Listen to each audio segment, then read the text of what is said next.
Bonjour à tous, on commence cette revue de presse en France où les présidents de clubs continuent de faire parler d'eux. Après l'annonce de l'arrêt de la saison, c'est un autre problème qui s'est posé au football français, comment terminer le championnat, avec comme point important les places européennes. Une question qui fait polémique comme le rapporte l'équipe, puisque chacun défend sa paroisse. Pour l'instant, plusieurs scénarios semblent possibles, soit une saison blanche, soit un arrêt à l'issue de la première partie de saison lors de la 19e journée. Il est également possible que le championnat soit comptabilisé jusqu'à la 27e journée, la dernière à avoir été jouée en entier. Ou alors les matchs de la 28e journée pourraient être pris en compte et un quotient serait utilisé pour départager les équipes, en calculant le rapport entre le nombre de points remportés et le nombre de rencontres disputées.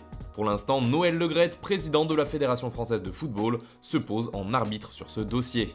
On part maintenant en Angleterre où le futur coach de Newcastle fait grand bruit, car le favori pour le poste n'est autre que Mauricio Pochettino, et il pourrait bien avoir un énorme salaire. L'information nous vient à la base de Sky Sports, mais elle est reprise ce jeudi par tous les tabloïds, comme le Daily Express. Les futurs propriétaires des Toffees auraient proposé un chèque de 19 millions de livres par saison au technicien argentin, soit un peu moins de 22 millions d'euros. De quoi faire de lui l'un des coachs les mieux payés au monde. L'information fait aussi la une du Daily Mirror qui précise au passage que Pochettino se placerait 3e dans le classement des techniciens les plus chers de la planète. Dans le même temps, celui qui a pris sa place du côté de Tottenham fait lui aussi des gros titres, mais du Times, pour une toute autre raison. En effet, il aide à la distribution de nourriture fraîche pour les plus démunis. En Italie, ce sont les clubs milanais qui font la une de la Gazzetta dello Sport ce jeudi. D'abord car les rossoneri tentent leur chance pour Gianluigi Donnarumma. Il est l'un des symboles de l'AC Milan et le club souhaite le garder. Première proposition, un contrat prolongé jusqu'en 2022 avec un salaire plus bas, mais avec un gros bonus en cas de qualification en Ligue des Champions. La balle est maintenant entre les mains du gardien italien. Autre information qui nous intéresse en couverture du journal, celle qui concerne Lautaro Martinez. D'après le quotidien transalpin, l'Inter ne fera aucun cadeau au Barça qui veut shipper son attaquant vedette.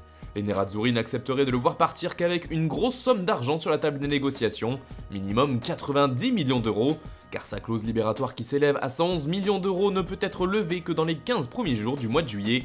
A noter que l'Inter doit aussi subir la pression d'un autre concurrent sur le dossier, celle de Liverpool, sur les conseils d'un certain Jürgen Klopp. On part en Espagne où le Barça aurait pris une position claire au sujet de Philippe Coutinho. Selon Mundo Deportivo, les Blaugrana n'ont pour l'instant reçu aucune offre sérieuse, notamment de Première Ligue où ils plaçaient leurs espoirs. De plus, le club catalan ne veut surtout pas mal vendre son international brésilien, qui était prêté au Bayern cette saison, car il l'avait acheté à prix d'or à Liverpool. L'objectif du Barça est donc clair concernant Coutinho, il faut le vendre au minimum à 100 millions d'euros. Sinon, il jouera tout simplement pour les couler et il rejoindra l'équipe de Quique Sétienne.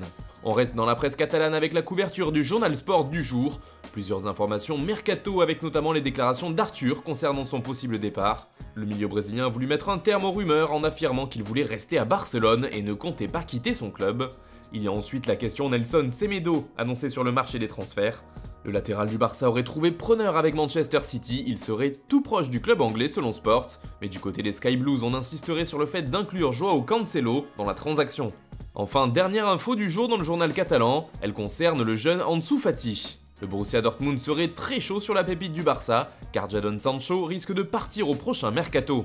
Un remplacement qui leur semble idéal, en revanche le Barça veut du temps pour y réfléchir, les Blaugrana n'accepteraient qu'un prêt ou une vente avec une option de rachat.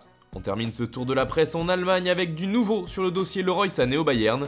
Hier, le journal Bild faisait état d'un coup de téléphone entre lui et le coach Hansi Flick. Aujourd'hui, le quotidien allemand affirme que le Bayern Munich est déterminé à le faire venir.